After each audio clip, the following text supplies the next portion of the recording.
morning, everybody. I'm Ed Parcaut here with Bobby Atkins, and we are the Veterans Edition of Real Estate Jerky. How you doing, Bobby? I'm doing great. How you doing, Ed? Good. It seems like things have changed a little bit. I don't know about you, but I'm busier than I've been in a while. Yeah. So I've noticed a huge uptick, which is encouraging and discouraging all at the same time. Right, because it's scary. Is this really here, or is this going to go away shortly? Yeah. I mean, obviously a lot more interest in the market, but we're seeing, every property has multiple offers unless it was, not marketed properly to begin with or overpriced. Right. Or a really bad house.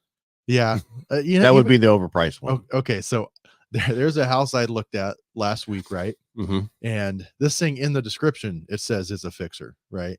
And like the seller's difficult, everything like that. We went to the open house. Right. Mm-hmm. And as we walked up, there was an agent outside and he's like, "Hey, I'm just going to let you guys know, we did not know the seller was going to be here." Dude was sitting on the couch, just watching the game, had like his headphones on and stuff.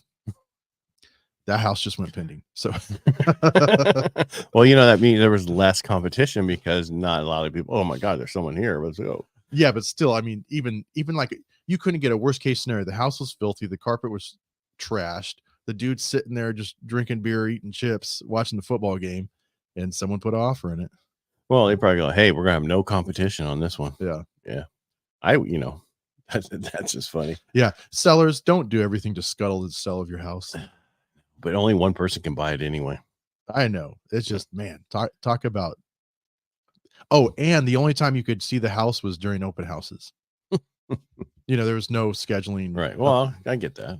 Yeah, sometimes, but I get, but this is a veteran show. So that would be perfect for a veteran because there'd be less competition on that one. True. Although that one, looking at it, like what a fixer state it was in, I don't think it would have gone. What was wrong with it? Well, it needed a new roof. Can we tell by the outside there's holes? Is it leaking? No holes, man, but shingles are falling off in sections. Oh, then yeah, that can't even go FHA, VA, and a conventional would have a problem with it. Yeah, they call that as subject to, and then take the value off of it. So the question really is, did they go cash or Yeah, I mean, maybe some investor came in and said, "Hey, I'll give you 50 grand less." He's going to flip it and put it back, right? Yeah. Well, I mean, that's the only way some of these people are getting nicer homes anyway, right? Because I mean, why pay $400,000 for a house that needs all this work that you can get one for 405 that has all this work already done to it? Yeah, I know that's the hard part. Well, so since we're talking about fixers, right? Mm-hmm. There, if I remember correctly, there's a VA loan program, right, where you can do like a VA rehab. Yes, there is. Tell me about that. It's kind of like the FHA where you. So there's two programs out there. There's a VA and FHA. Actually, even conventional has a reno program where you can buy the house and they'll give you up to like 35 grand to do renovations. Gotcha. Okay. But the problem is 35 grand goes fast. Yeah. I was gonna say that might be if you got a roof that you got to do and a bathroom because it's destroyed, you just went over your 35 grand. Yeah. And so the FHA had a program. I know we're talking about VA right now, but sometimes you have to go FHA to figure out the certain things. Yeah. They had a program where it gets 203K, not the streamline, but the regular 203, where you could just have a foundation and rebuild a house. Does people do that? No, they don't really do that anymore, but it's there. The streamline of the FHA is up to 35 grand, minimum 5 grand of work. But if you're going to 5 grand, I'm like, just pay 5 grand more and have the seller fix it. Yeah. You know what I mean? As long as it appraises, right? Right. Well, it should. Yeah. I mean, this market, it's going to be really difficult unless you overprice it for the neighborhood. Yeah. Right. We have one that was, what they had it at originally and then dropped it to, and then it came in at value. Yeah. So, but you also have to understand, most appraisers, if the house is worth more than what you're paying for it, they don't say, okay, it's worth more than what you're paying for it, because then everybody's going to go, oh my goodness, I should have got more. I should have sold it for more. Mm-hmm. Oh, sorry. People out cleaning their lawns, I guess. But once the thing closes at whatever the purchase price is, that's what it's worth. Yeah. Right. Complete opposite. So if you pay more for it with cash, now it's worth that. If you pay less for it, it's now worth that. Because a lot of people, I want to get it for cheaper so that you can get the house for less money, and then your house isn't worth that. Yeah, I know. And people, I've heard people say, oh man, that house has been on the market forever. If it sells for less, now that's going to be the new comp. Now it's devaluing stuff in the neighborhood, right? Well, it depends. Is it a trend or is it a unique anomaly? Yeah. Is that a house that needed all this work and someone had to flip it? That's appraisers will call and see what that anomaly is. So when an appraiser calls you as a listing agent or whatever to find out how come your house went so much cheaper, tell them the truth. Yeah. Because that way it won't change the neighborhood. So back when we were doing all those foreclosures back in 2008 on to 2012, all those foreclosures became a trend. Follow me? If it's one foreclosure in a neighborhood, it's not a big deal. It's not a trend. It's a unique anomaly. But if there's a lot of foreclosures, then that's a new trend, and that's what messes with the markets. Yeah. And so I was a first-time home buyer in 2010, and I remember like you could pick any street and you could go look at a couple foreclosures while you're out and about. Yeah, or for short sales. Yeah, I mean, just doors from each other. You're like, well, this is easy. Well, yeah, but it's a different market, a different time. We put all these programs. Watch The Big Short. You'll know exactly why those.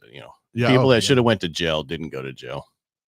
You know what? I always tell people it's a really great movie to watch, and it sounds like it'd be really dry, but I think the way they present it's entertaining. Well, you understand what happened and how come, and how it wasn't just people running away from their houses. It was the programs that they were told were not the good programs, and it had nothing to do with mortgage brokers, even though the banks blamed us, saying it was our fault. That was because we had like 67% of the market back then, but the banks were doing the programs that aren't. So I'll just talk about Countrywide. They were doing those pickup pays if you were a wage earner. That means if you had a W-2 and you knew exactly how much you were going to make.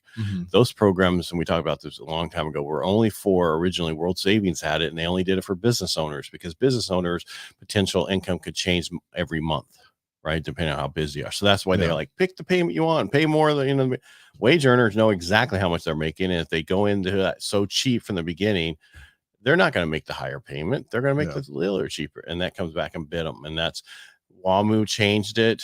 Countrywide changed it to that program where World Savings kept it at the original. So anybody out of World Savings, they were like, hey, this is normal. But the other places that's where the problem came in. Gotcha. And I'm picking the companies that are not here. So I'm not going to say the companies that are still here that had the same problems. Yeah. Because I don't need them coming after me. Yeah. Telling the truth. I was a WAMU customer until we got consolidated. Chase. Yeah, Chase. Yeah. All right. So a lot of people are saying don't take a VA loan on a property because they take forever. Yeah. I'm here to tell you that's not the truth. And I've said this before, but no one will really believe me. Yeah. You know what? I've heard that from pretty seasoned agents too, that they don't think you can pull it off in 15 days or less. Really? All right. So here's an example. We have a client who got into contract on Thursday. And I think by the time I received the contract was noon. Yeah. We got everything in, disclosed. Appraisal was ordered on Friday. Appraisal's in on Sunday, signed off, and the loan's approved with conditional. And the things we're waiting on is the prelim, which is still not in, the PES report, which is because they're doing a VA one, and then something we missed on, the original contract. So there's nothing. This thing could close by the following Friday, which is 7 days. They can't sign for 7. So they signed the loan estimate on this is Monday, this last Friday. So as soon as they can sign loan documents is the next Friday. Yeah. Potentially Thursday, but I got to recount the days. Yeah. Well, and we have another client too that I just wrote an offer for, and based on the house, I mean, just walk around the house. It's in just pristine condition. So I said, this is the kind where we probably want to use the VA short form. And obviously being first-time home buyers, they don't know anything about it. So I explain the differences and how it's going to make our offer more competitive.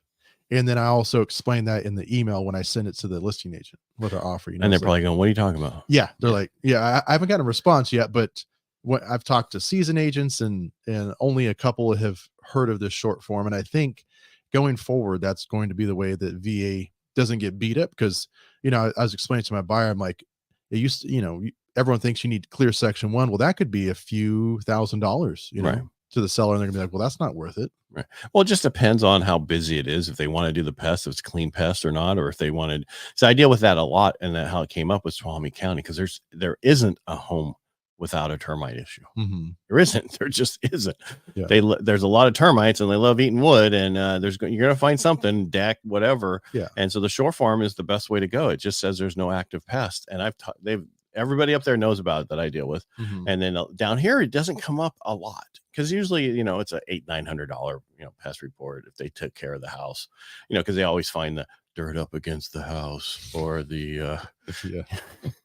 that the dirt up against the house and the $800. Yeah, I Fix think it. I can say they're going to charge for that too, right? Yeah, I think the toilet's wobbly too. Yeah, I've never seen a pest inspection without a loose toilet. Yeah, You know? well, you can't fall off the toilet, veteran. That would hurt them. No, Yeah. so what I'm getting at is there's no reason not to go forward with the VA. VA doesn't take forever because when we just got in contract, the listing agent like, my last one that was done, it was the quickest they could do is 24 days. That's them. It's about, and I told somebody, you want to go with somebody who's a vet who understands the program better than anybody else. And I know there's a lot of agents out there who go, we love VA and we'll do an amazing job. You don't have the same connection that you have with someone who's a vet who's actually doing the transaction with you as you do with the veterans. Yeah. But we know attention to detail. We know, okay, if this happens, how do we do this? How do we fix this? How this? We know our buyers are coming from back east, and they're going to be traveling in a few days. Yeah. And it's going to take 6 days for them, or actually, according to his wife, 9 days. And he's like, no, I want to do 6. Yeah. She's accounting for the children. I kids know. need to stop and get out. And I know. Well, they probably got 2 cars.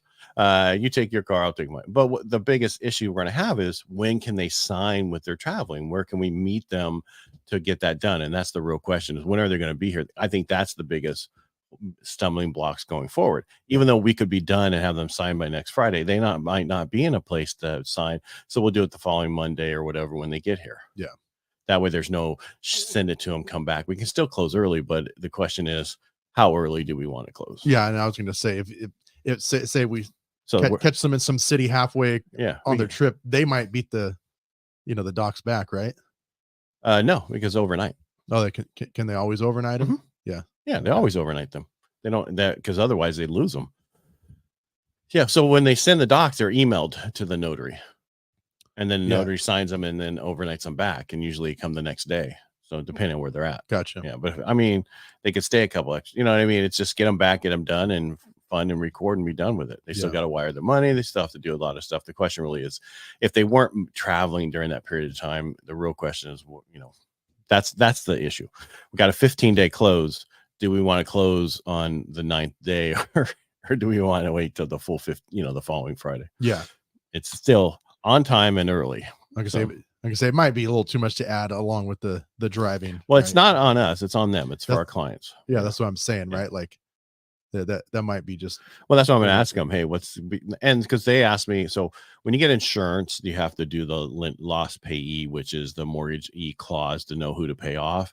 And they can usually come to me. And once we set the date for the insurance, that's the date that that's the date you can fund and sign all that. You can't go any earlier. A lot of companies like, no big deal, we'll update it if you need to make a change. Some companies like, no, we're not changing it. Yeah. And they're doing, I think, USAA, and I think they're one of them because they're just kind of a pain to get into. They don't have an actual agent. Okay. You go inside and talk to somebody. Gotcha. So it just depends on who you get. Cool. Yeah. So I'll talk to them today to see what they want to do. Excellent. Yeah. But like I said, I'm stuck on that pest. I can't do anything until I get that. So hopefully we'll hear something soon. I'm not getting on you. It's just, come on, people. You want this done? Let's get it done. Yeah. Yeah. Now, and if I was having my staff talk to you, they'd be much nicer than I am. That's why you have staff. That's why. Yeah. That's why I deal with the vets, and they can deal with everybody else. Yeah. Yeah. Vets like to be direct. Yeah. Tell me what I need to do and how to get it done.